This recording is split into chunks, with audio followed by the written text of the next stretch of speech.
So I just want to acknowledge that who were just before us are grown women.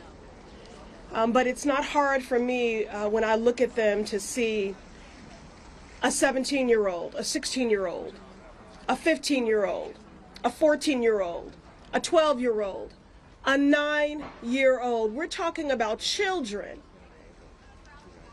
who were groomed, preyed upon, exploited, raped, trafficked, dreams permanently deferred, bodies violated, and spirits permanently bruised.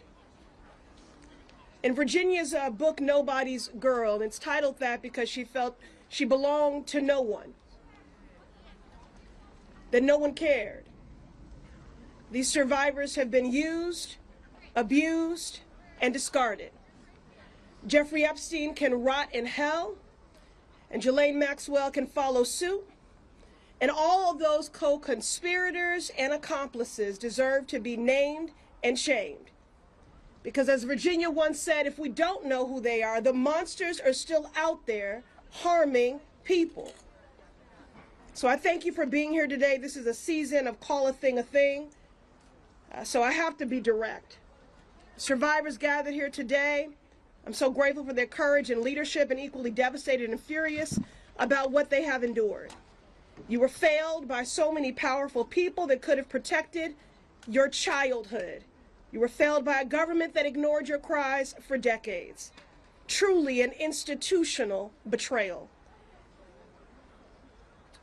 We're fighting with every bone in our bodies for you.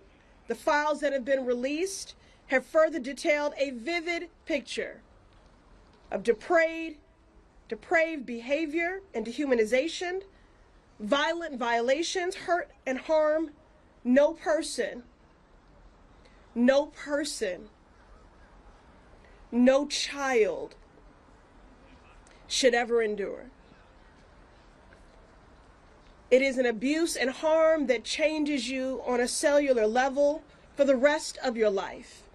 It is a lifetime sentence. And together we are fighting for every survivor carrying visible and invisible scars, burdened by shame. Let me be clear, the shame is not yours to carry. Shame on the people that abused you. Shame on the government that failed you. The shame is not yours to carry. And we must meet your courage with real action. And again, although I know our survivors have left to take their seats at the judiciary hearing, I'm speaking to all the Epstein survivors, but to all survivors for whom the Epstein survivors are a proxy for. This moment requires that we meet their courage with real action. These powerful abusers have been protected by institutions that are more concerned with the wealthy and well-connected than centering survivors. The Department of Justice must continue to release files, and they must correct course as we've demanded from the beginning. The identities of survivors in these files must be redacted and protected.